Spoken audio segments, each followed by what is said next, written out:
Welcome to episode 93 of Build Your House Yourself University by BYHYU. I'm Michelle Nelson, your host and fellow student, and together we'll learn the basics of home design and construction and demystify the building process so we can better understand our options and build quality dream homes with or without a general contractor.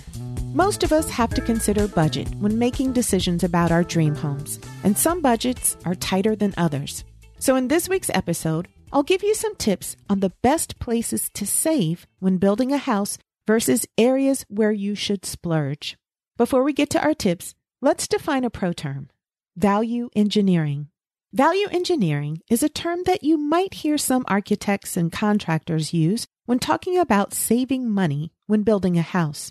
Value engineering is an economical way of building that removes excessive costs but preserves good design. In other words, value engineering aims to lower the cost of building without lowering functionality. That's achieved by spending in some places and saving in others. So our tips this week will focus on value engineering. Let's get right to it. According to money.com, your house should cost no more than 2.5 times your gross annual salary. So for a household with an income of $100,000, a home should cost no more than $250,000. I think those numbers assume that you're taking out a typical mortgage with a 10 to 20% down payment. If you're paying cash for your house, or if you're making a significantly higher down payment, your target number can probably be higher. Okay, with that in mind, let's start talking about where you should splurge, where you should spend your money, and make as few compromises as possible when building your home. The basic rule of thumb is to splurge on the more permanent parts of the home that are difficult to change. So the structural parts of the house, including the foundation, the framing, and even the windows.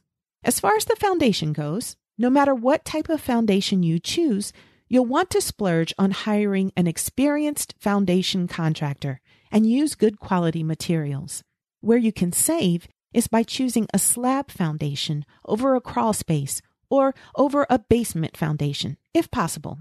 The same with framing. Pay a little bit more for an experienced framing carpenter. And if possible, use 2x6 dimensional lumber instead of 2x4s. Not only will that give you a sturdier house, but houses framed with 2x6 lumber have thicker walls so you can add more insulation. Speaking of insulation, you should splurge there too. Try to achieve the highest R value you can afford. Not that adding insulation to your house in the future is not possible. It is, but you'll be losing money in utility costs each month if you don't have an adequately insulated house from the start. Shoot for at least Energy Star standards if you can. I'll have a link in the show notes to a chart showing what R values are recommended by the Energy Star program. Where you can save on insulation is with the type of insulation you choose. You can get to any R value using most types of insulation, as long as your wall and roof cavities are thick enough to hold the required amount of insulation material. One of the main advantages of expensive spray foam insulation is that less insulation is needed to achieve a high R value. Closed cell spray foam insulation has an R value of 6.5 per inch, while high-performance fiberglass bats have an R value of only 4.3 per inch. So it obviously takes more insulation and therefore thicker wall cavities to insulate adequately with fiberglass. The bottom line is you can achieve a well-insulated wall, let's say an R38 wall, with either expensive closed-cell spray foam insulation, which is considered a premium, or you could use more affordable cellulose insulation, or even very affordable fiberglass bats. To save money, your goal should be an R value goal, not an insulation material goal. If you can afford enough cellulose insulation to get to an R38 wall, but you can only afford enough spray foam insulation to get to an R30 wall, choose the more budget-friendly cellulose insulation so you can achieve a higher R value. Not only will you save money month to month, but you'll also have a more comfortable house. The same is true with windows. Spending the money upfront on good quality windows will save you significantly in your utility bills. Plus, you'll be more comfortable in your house. And you don't have to buy expensive brand name windows, but you should strongly consider Energy Star double pane windows, no matter the brand. Really try to avoid single pane windows. And if at all possible, splurge on low E windows. Okay, pop quiz. Do you remember what low E stands for and what a low E coating does? Low E stands for low emissivity. The low E coating is a very thin metallic coating added to some windows that keeps heat inside the house in cold climates, and that coating keeps heat out of the house in hot climates. To learn more about the low E coating and other energy-efficient window features, take a listen to episode 42. I'll link to it in the show notes. Another splurge? A continuous load path system. If you live in a storm-prone or earthquake-prone area, you'll probably want to splurge on that extra structural stability of connecting your framing elements together with a continuous load path. Simpson Strong Tie manufactures a collection of fasteners and bolts that tie all the major parts of the house together, from the roof to the foundation. That continuous connection makes the house stronger and less likely to be damaged during a storm. In some regions, those continuous load path elements are required by code. You may have heard them referred to as hurricane ties. But even if they're not required by code in your area, a continuous load path is a great splurge if high winds or earthquakes are common where you're planning to build. The next splurge? Your HVAC system. Buy the best heating, ventilation, and air conditioning system that you can afford and spend the money to get a proper manual J calculation, which will objectively tell you the appropriate size for your system. Go a step further and get a blower door test to ensure that your house and ductwork are properly sealed. Even if you decide the blower door test is not worth the money, pay for the manual J to ensure that the HVAC contractor is not selling you an oversized system. An oversized system will cost you more upfront and in the long run because it won't be as efficient as a properly sized HVAC system. Now let's talk about the roof. You should splurge on good quality framing elements for the roof, like the roof trusses or the roof sheathing. But you can save with the roof cladding. You can choose architectural asphalt shingles instead of metal, composite, tile, or slate roofing. Most homes in the U.S. are built with architectural shingles, which are pretty affordable. But avoid cheap 3-tab asphalt shingles, which are less weighty and less durable than architectural shingles. Finally, splurge on labor.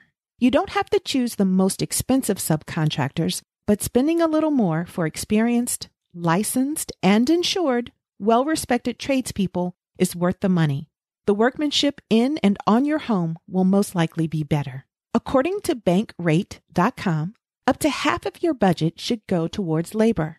They say carpenters and stonemasons earn approximately $70 per hour. Electricians earn up to $85 per hour. Plumbers earn up to $65 per hour, and painters up to $35 per hour. Of course, those numbers will vary depending on where you live. Tell those experienced subcontractors during construction your plans for future improvements. It's cheaper to have the shell of future rooms constructed when your house is being built, as compared to having subs come back for future improvements. You can have certain spaces like bonus rooms and basements constructed but left unfinished. Splurge on having those spaces framed and insulated and have subs run electrical, plumbing, and gas lines that you'll need in the future.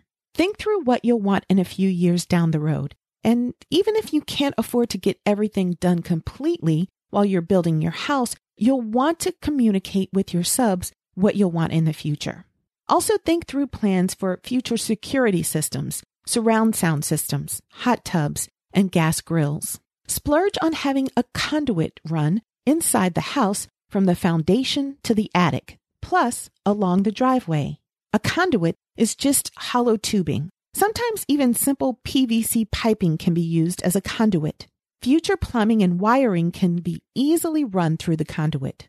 By the way, the addition of a conduit is a good idea even if you plan on having your entire house completely finished, just in case in the future you might want to make some changes.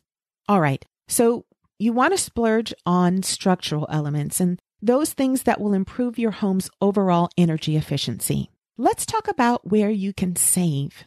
You can save on finishes and things that can be upgraded fairly easily after you move in.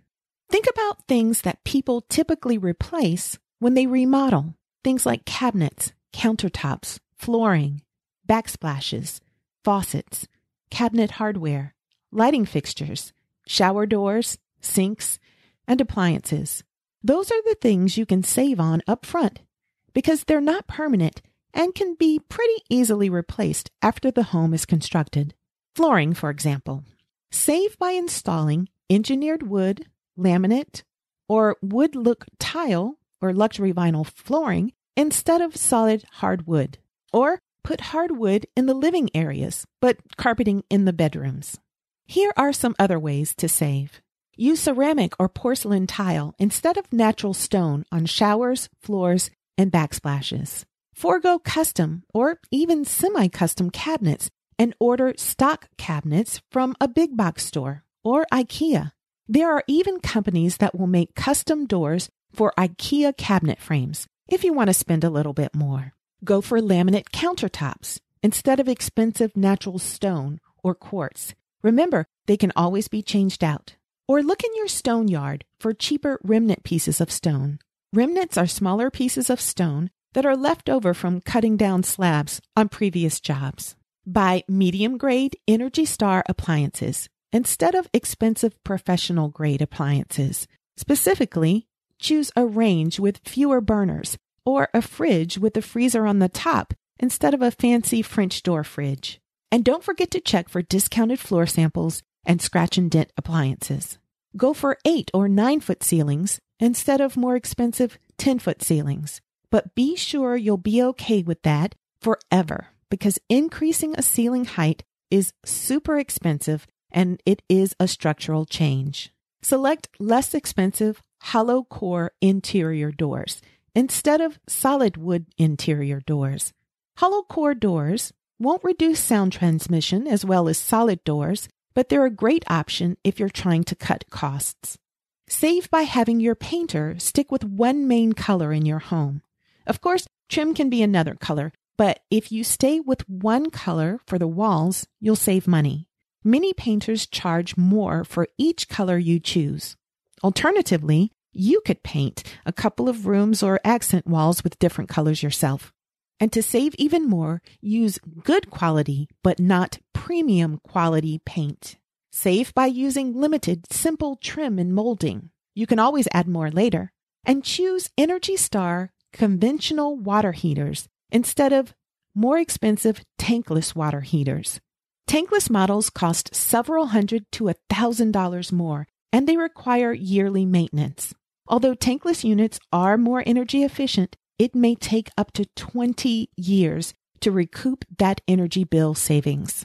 If you like the idea of a tankless unit because of the endless hot water, you can put one tankless water heater in your master bathroom and use a conventional water heater for the rest of the house. Episode 32 talks more about water heaters. Look in the show notes for the link. Okay, what else? Rather than spending money on built-in shelving, purchase freestanding shelves and storage. Save by purchasing less expensive faucets, cabinet hardware, and lighting fixtures. You can buy them online or in big box stores. Budget-friendly lighting fixtures are fine, but go ahead and splurge on super energy efficient LED light bulbs. They are more expensive than traditional incandescent light bulbs, but they can last up to 10 years. Even some of the cheapest LED light bulbs claim to have a 10-year lifespan, depending on usage. Some of the most affordable LED light bulbs on the market are sold by Philips, and they cost about $2. As LED bulbs become more standard in homes, the price will probably drop even more. Another way to splurge a little and save a little is to choose high-end materials selectively in your house. Maybe splurge in the kitchen, living room, and master bedroom and bath. and then use lower grade materials and finishes in the other parts of the house. Wherever you decide to splurge or save, think it through and plan it out. Pick as many materials as possible before you start the project, so you have a clear idea of what your finished house will cost, and so you'll avoid costly change orders. It's not what most people do, and it's not what most people want to do, because most of us want to start building as soon as possible. But having a detailed plan in place before you break ground will make the construction phase easier, faster, and less stressful. Remember the advice that the electrician gave me a few weeks ago? Plan everything out and stick with the plan. So, in summary, splurge on more permanent structural items and items that will improve your home's energy efficiency. Save on finishes and fixtures that are easier to replace, things that are commonly changed in remodeling projects. Well, that's all I have for this week. I hope that helped, and I hope you'll come back next week for another episode of Build Your House Yourself University. BYHYU.